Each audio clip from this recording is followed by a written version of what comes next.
Hey, I'm Harrison Tellion. And I'm Agree Ahmed. Welcome to Bottom Line Design. Today's topic is how YC and RISD alum find underdog designers. Should be pretty interesting. Yeah. This is kind of the number one question that we get when we're talking with founders is, oh, I have to hire my first designer. I've never done this before. What do I do?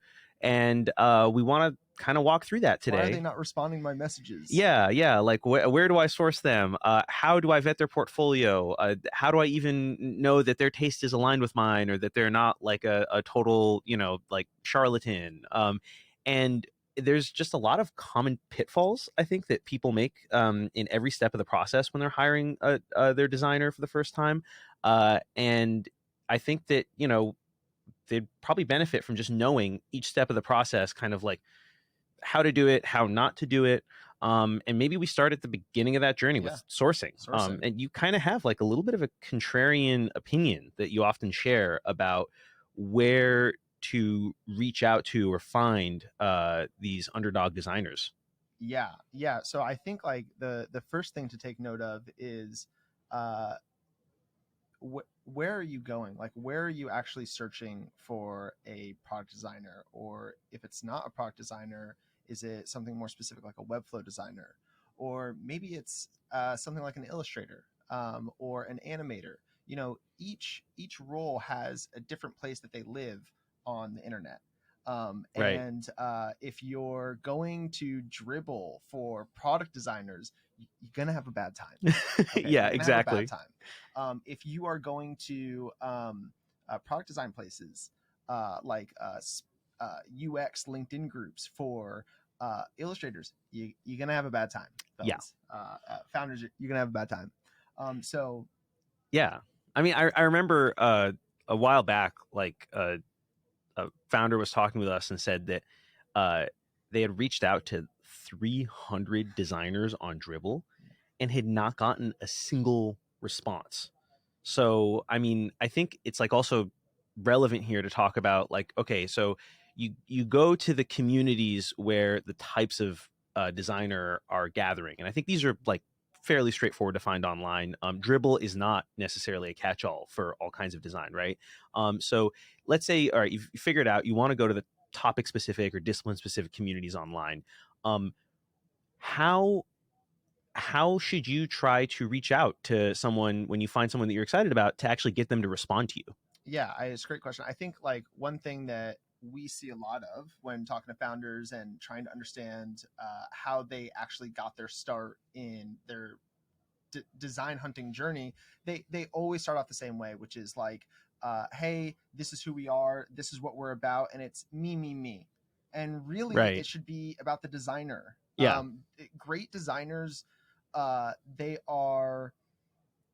there for impact. Like they are there for learning about your company, but only to a certain degree. If they don't know you, you need to stand out in their inbox and you need to appreciate their work, kind of go into their work. If they have case studies, read those case studies, be authentic, be genuine, because we can smell the bullshit, Yeah. And I think like a good way to think about it is it's like the universal rules of cold outreach, right? That the same way you can guarantee you're not going to get a response from a prospective customer if you cold email them and say, this is me, this is who I am, this is what I do, this is what I'm about, this is what I offer, rather than talking about them, right?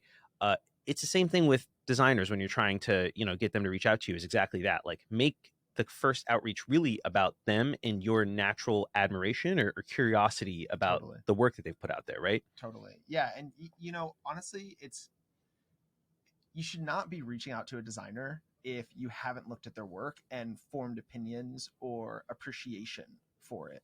I'm sure, to all the founders that are watching this, right? Like, you do reach out to designers, but it's about your company and how much you've raised and what you're doing and how fast the team's growing and this, that, and the other. But us designers, we hear this all the time, and we get our inboxes chock full from like recruiters, companies. Right. And so if someone's taking the time to go through my work and kind of almost like prove that they've done the work and their homework, I'm going to respond. That Right. makes me feel really, really good. People love to be complimented and thought about.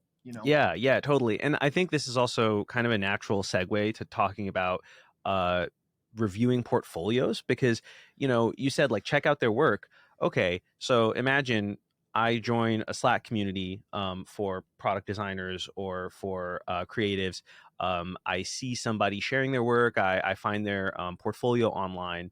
Okay, how am I making sense of this? How am I making like heads or tails of the stuff in their portfolio? Yeah. So again, it kind of comes back to what type of designer are you looking for? There's many, many different types. Let's just start with product design, right? If you're looking for a product designer, you're going to want to look for case studies. If they don't have the ability to communicate their work in writing with examples and their workflow or how they got to where they arrived, that's a leading indicator that they're not going to be able to work asynchronously with Right. you. They're not going to be able to have like good thought partnership with you. And it's going to make it really, really difficult, especially if you want to leverage someone maybe overseas. That is crucial. Like it's absolutely imperative. So immediately when you and I are looking for designers, if they Yeah. don't have use cases, it's an immediate pass. Yeah, yeah. I mean, I think that like again, the same way the messaging or when you're trying to get designers to reach back out to you or respond, it's the same rules as cold outreach. I think like one way to think about the portfolios is that they're not just about the visuals. I think the visuals you can tell Totally. immediately where they stand and whether your guys' tastes are aligned and whether they kind of like have the sensibility of your industry. But the biggest thing that the portfolios are there to tell you about is how they document their process. Totally. And when they're documenting their process, they're showing you how they think about challenges. They're giving you a pretty like honest, if they're thorough, right? They're giving a Yeah. pretty honest like a signal or pulse on what it's going to be like to collaborate with them, Yeah. how they iterate through stuff. And at that point, it's like you don't even need to be a designer to know if you can work with that or if you consider that like thoughtful. You're trying to answer the question. You bring up such a good point. Like you're trying to answer the question of what is it like thinking with this person? Yeah, exactly. What is it like thinking with this person? And if they have, I said use cases before, I meant case studies. If they have on their case studies ways that they're thinking about, they clearly are articulating the problem, Mm-hmm. the experiments, and then the solution. Right. And then there's so many steps in between, but those are really like the three. And then also, if you're a seed stage startup, you should not be looking for a visual heavy designer. That is Right. not important. Yeah. A good leading indicator of PMF, product market fit, is if someone is able to extract value from your product, even when it looks really, really shitty. That means that you're valuable. Focus more on information architecture, the UX, Yeah. a little less on the UI. It ties into the UX a bit, but you really want to focus on a prescribed path, that first onboarding journey. Get your fundamentals down. Yeah. I mean, I think like the thing that you're bringing up about the visual designers is a very good point. When we were watching, my family was watching the Pixar movie Coco. Sure. Great movie. Great movie. My sister pointed something out like halfway through the movie. We were watching it at home that she said that this is a movie that seems to be so largely made up of trick shots, right? That there's like, somebody like will fall down the stairs and then like, cause they're all skeletons, like their head will like jump off and then like their eyes will spin and they'll like come back into place. And, if you're looking for trick shots are really impressive in a portfolio. But imagine you are like an early stage team, like you're before the series B. I think like from a design perspective, that's what we oftentimes consider like early stage, right? Like sub 4 full-time front-end engineers. Yeah. That's early stage as far as design goes, regardless of revenue, regardless of traction, whatever. Also, founders out there, good rule of thumb: one product designer full-time for every 4 full-time engineers. Exactly. We talk about that constantly as well. But if you're going for someone visual, right, they're not going to give you what you need from design at that early stage, which is like you said, what is it like to think with them? Because a lot of what they're doing is they're taking the thought process behind your product and how it's valuable, and they're organizing it. They're bringing order to it so that engineers or whoever else is going to be building the product can actually pick that up, right? And they can deliver something that like is human cohesive, it's human readable. And trick shots have like almost nothing to do with that, right? It's also something where, just kind of going back to the stage of like, seed stage, pre-seed, series A, B, C, you're looking for different things at different stages. Right.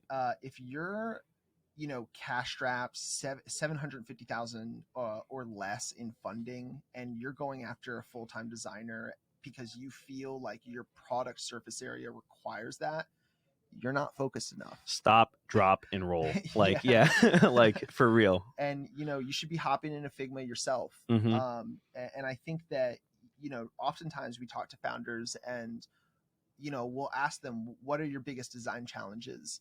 And they will take me through their entire app. Our design challenge is the app. It's like, dude, it's everything. That's not it. And 9 times out of 10 with these seed stage or Series A companies, we end up actually arriving at the onboarding process. Like, I can't tell you how important that is and how overlooked it is. But that's like you're saying, like that's the singular most important design challenge for the company.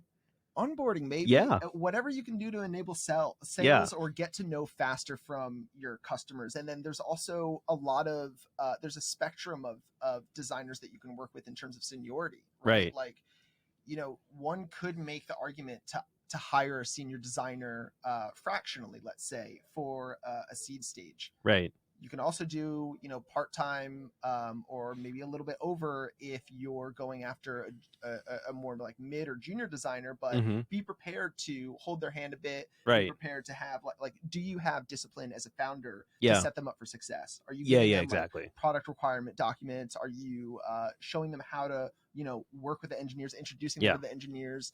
And that's also another thing is, on the opposite side of that spectrum is your senior designer. That senior designer is, they're senior. One, and I always say this, junior designers always start off sentences with, I think. Right. Senior designers always start sentences off with, it should be, because, and then they're pointing to like Mixpanel, Google Analytics, or, some customer conversation. Or just like literally like, I saw them struggle through this process. They won't say like, well, that's how Apple did it, right? Yeah, right. Yeah. It's like, well, how are our customers engaging with our product? That's the only thing that you should be caring about. Yeah, exactly. That's a really good point. And I think that like on the subject of like portfolios and documenting the thought process and being able to vet that, one of the things that can be a bit of a red flag is, at least that I've seen in portfolios, is when they're too ready to maybe like reason by analogy, and say, oh, well, we're Uber for X. So how does Uber solve like whatever the problem is, right? Like, I mean, Airbnb could be described as Uber for real estate, right? And imagine if you had a designer drawing all their inspiration for how to lay out Airbnb like it was just a clone of the Uber app. Like just using that example, if Airbnb, when they were first getting started, was looking at who's in the space, well, they're not going to drive any inspiration from Craigslist. Right. We need to not have any styling of our text. It has to be raw HTML, right? Times New Roman font for everything. And it was always so funny when, and for everyone watching, Agree and I met at Clara. It's this mortgage tech company, got acquired by SoFi. But right above us was Craigslist. Oh yeah. Yeah. And let's just say that I think that the vibe of the Airbnb design team is very different from the Craigslist team. Oh, for sure. Sans for design. Sure. Yeah. Which, I mean, also as a total aside, it kind of makes sense. Like, there's a lot of people on Craigslist. There's like, stories of weirdos on Craigslist. If I were part of the team running that company, I'd also probably be like a little bit, it'd be different. But durable company, cockroach. Total cockroach of a company. Thing, yeah. Mad respect. Yeah. Shout out to Craigslist. So then, like, all right, we talked about now portfolios. Yeah. We talked about how to source those people, going into those online communities that are dedicated to the discipline, right? You're not necessarily going to find the Webflow designer in a product design community. It's an uphill battle, right? So then let's say you've reviewed the portfolio, you get a sense, you like their thought process, and you reach out, say, hey, I would love to book a time to call, I'd love to book a time to chat, and Yeah. you know, they do. Okay, now you have an interview to prepare for, Yeah. and you're not you're not a product designer, but you're interviewing a product designer. How can you tell, you know? Oh, agreed. Don't you want to do a take-home test? You don't want to do a take-home test, do you? I mean, you like, do we No, want? No, founders. right? Okay, No. Sorry. it's totally He fine. knows the answer to that. No is the answer. Why? Because one, two reasons. One, you might turn a designer off by doing work for free. That's how it's just going to be perceived. Oh yeah, for sure. And number two, you can't just turn on creativity. There's a bunch of questions to ask, especially with like more mid senior lead designers. They're going to just think that you're not very serious about the discipline. Yeah. Oh, for sure. For sure. You know, it might actually go against you as a founder if you are talking to a designer that is, you know, pretty legit, and if you're asking them to do a take home, they're going to try to find a reason to end that call immediately. Yeah. You know, what ends up happening is the best designers in the world, they want to ask questions. They're there to learn, observe, and almost be like a therapist, Right. you know, for a while to the customers and to the founders and the PMs and everyone on their team. Yeah, yeah. And I think like similar to just, it's not very much not the play to ask for them to do a take home test. Like, how many times have we seen this on because you know, like founders will ask us to shadow these calls where they're interviewing designers, and they'll be like, okay, let me just real quick pull up our you know, onboarding flow, and like, why don't you tell me how Any you're gonna knee-jerk reactions? yeah, right, like, why don't you tell me how you'd fix this? It's like asking, imagine like asking like a stand-up comedian, you know, like going up to a stand-up comedian and be like, so maybe you want to tell me a joke? Yeah. Like, Meanwhile, like stand-up comedians are like the saddest people. yeah, Like, right. like the saddest people around. I think you know what ends up happening is founders should always consider what they're trying to get out of interviewing a designer. Right.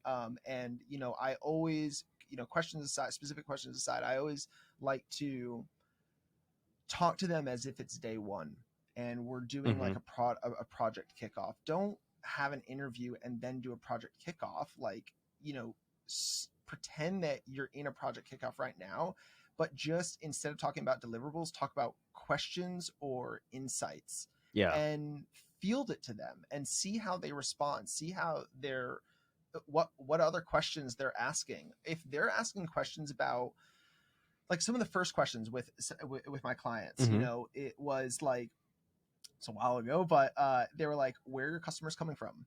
You know, are they paid? Are they organic? Are they being primed? How are they being primed before they hit your site? What is the number one KPI on your site? What's the number one KPI on your app?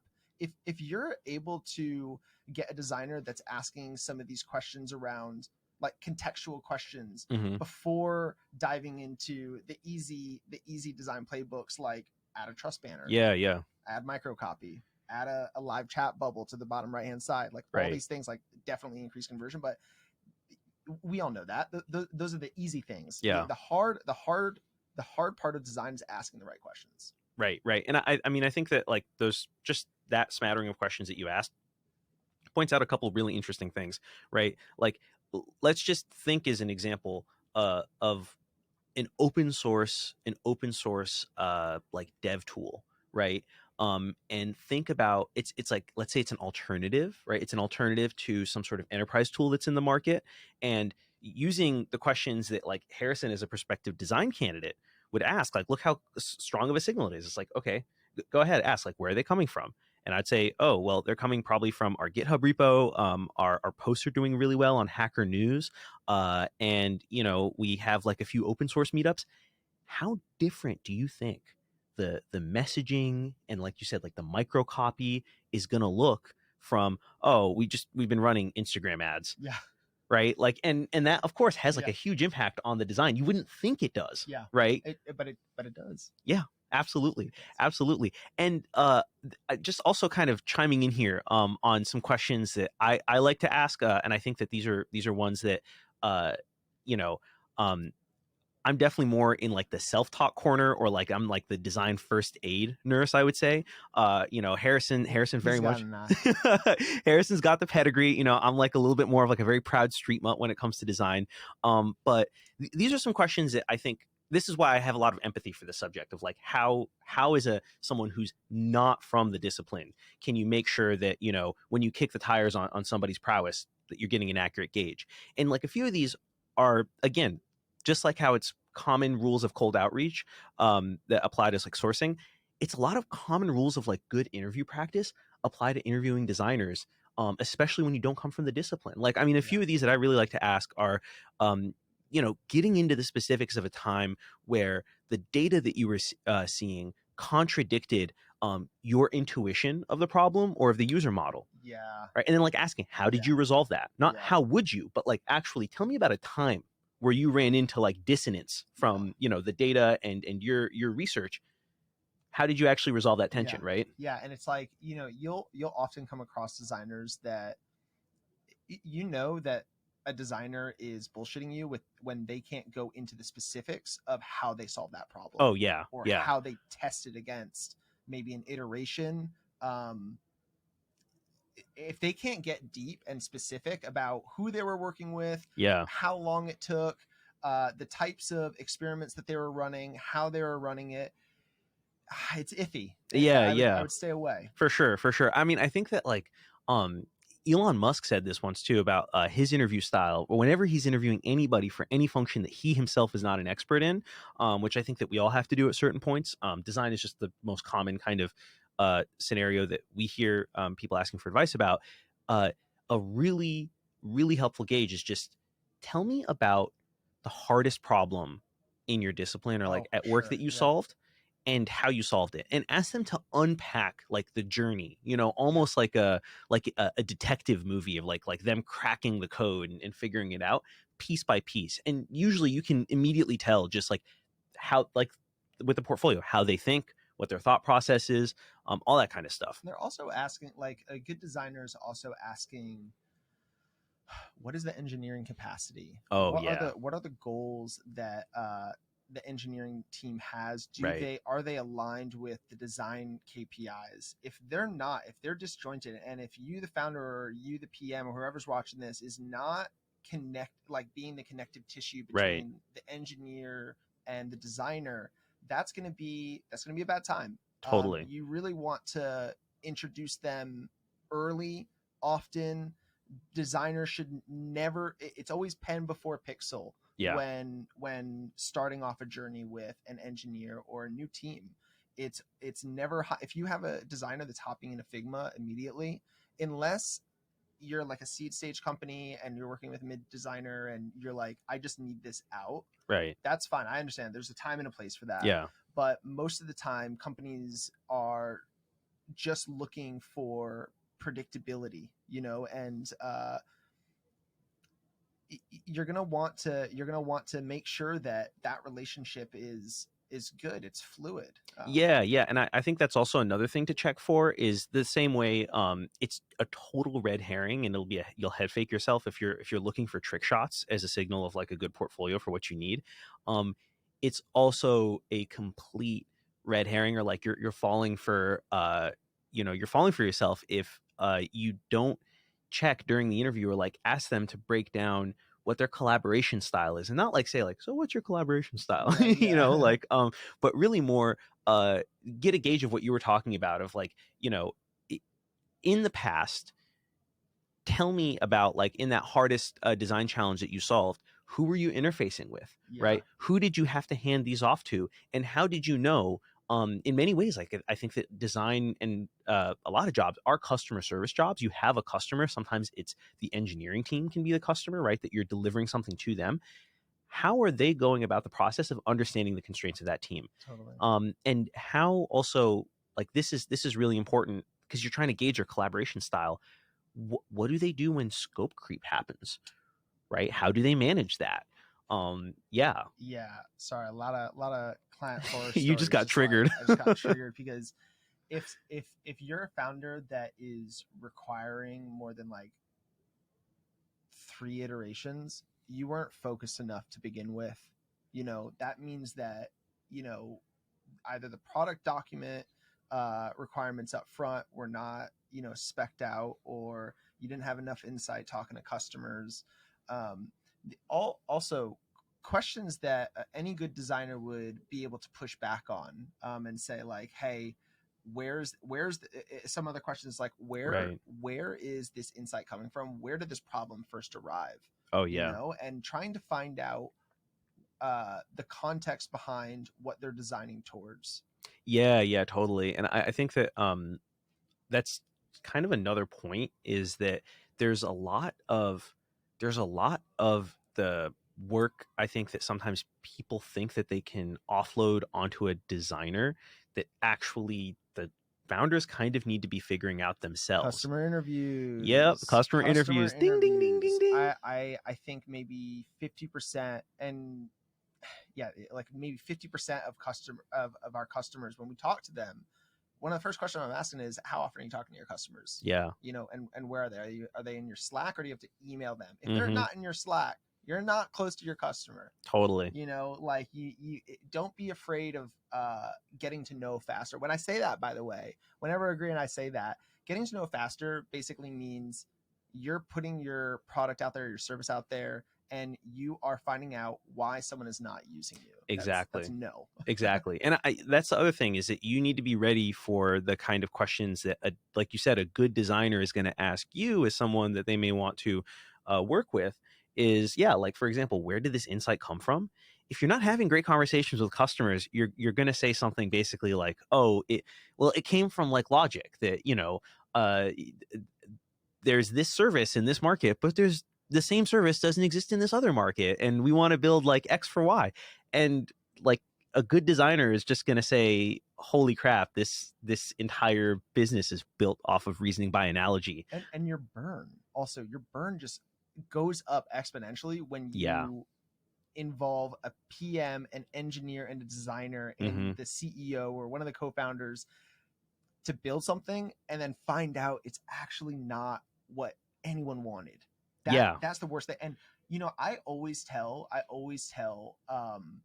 founders, I'm like, try to get to PMF, try to get to Series A without building anything, without coding anything. If you can build a business off the back of like Trello, Notion, Airtable, the free Webflow plan, and you can get PMF, think about how much more durable you're going to be when you do introduce, design, when you do introduce exactly. engineering. Exactly. Yeah. I mean, because at that point, what's happening is you have identified a value loop, right? That there's kind of like this obstacle course that if you as the business go through a lap of it, you've just delivered value to the customer or the world. That is so important to figure out before, you're bringing on builders to augment it. So as much as you can, avoiding building, which includes, ironically, actually, like avoiding sort of like a dedicated like brain for just design until you have that core stuff figured out, so that then they actually have something to build off of. And I wanted to just also talk for a second about not just this question of where, in terms of where on the internet to source design, but like one of the things that we actually believe very strongly in, of where on by the way, it's LinkedIn groups, right, Slack groups, and just plain old search, universities. Oh yeah. Go for it. Yeah, start digging. It's picks and shovels work for sure. But like, Twitter is also a great place. Twitter is phenomenal too. But also where on the planet, like geographically, where to look for design. And the one reason I want to bring this up is that how many times have we run into a really, really talented founder? They're great at what they do, and they're like, I've been searching for months for a designer, and nobody in San Francisco who I really want to work with will take my calls, will answer my LinkedIn messages. Right. Like, I mean, I would love for you to just like share a little bit about like what you've seen now, like both being in SF and kind of traveling the planet and like connecting with designers all over the world about geography and design. So, I would say a a lot of I'll start from two perspectives: the startup perspective and then the slightly later stage perspective. When you're starting up, you oftentimes will pay a huge tax for Western hires, just straight up, just Western hires. You know, like in the U.S., Canada, anywhere in Europe.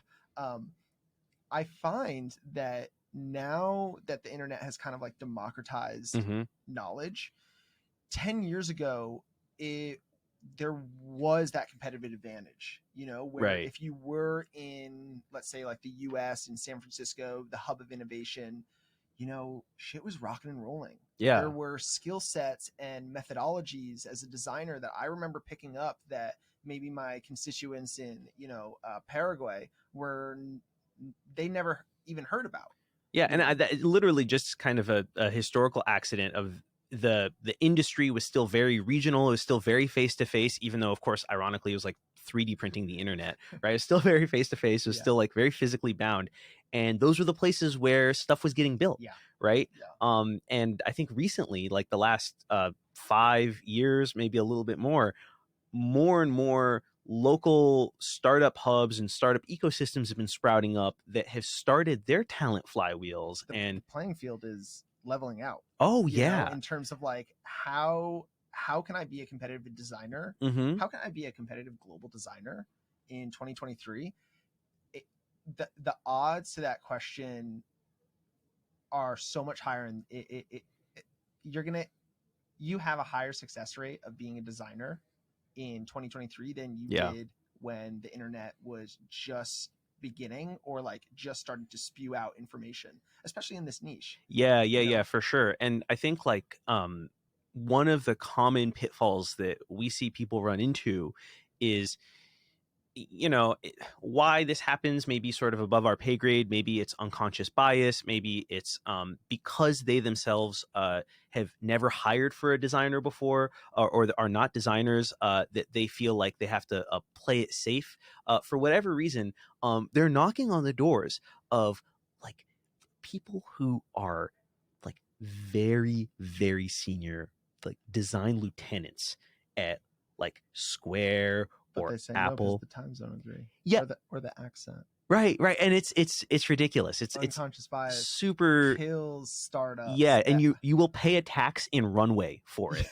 Like yeah. So this is there's literally a financial impact, and we've seen it. We've literally seen it, that we talk with folks and they're like, oh, I'm just really only considering, you know, if for regulation it's a little different. Like if you literally have like you're dealing with the US government, it makes sense. We've had clients where like their requirement is we have to have this individual in the US, and it's like, you're working for the government, aren't you? And they're like, yeah. That's a little different. But if you're not doing that kind of work, you're actually kind of hindering yourself or hampering yourself.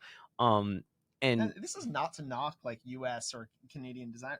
I've plenty to all my friends watching this that are designers. You know, I love you. Yeah.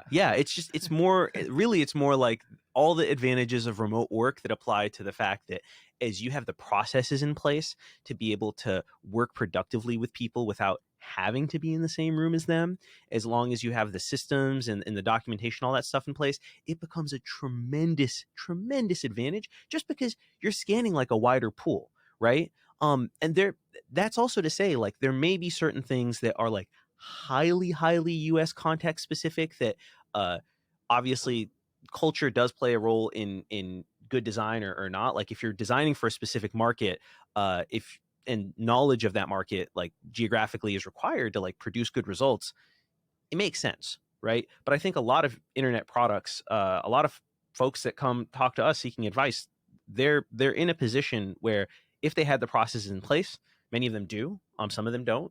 If they had the processes in place, they have the right mindset, they can explode the field of talent that they can source really great designers from, right? 100%. If you're dead set on a certain designer, either maybe they have a certain following or they are just close to in proximity, you know, especially in the age of like post-COVID.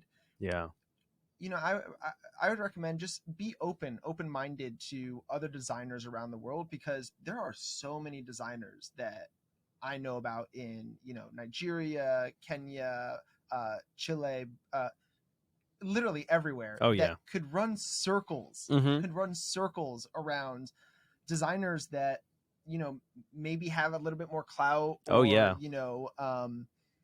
Well, the trains left also. That's the thing, is like, by the time somebody has become a known quantity and you're reaching out to them and you're not a known quantity, that dynamic is definitely there from the very beginning. Is like, okay, look, like, I have tens of thousands of followers or an audience of tens of thousands online.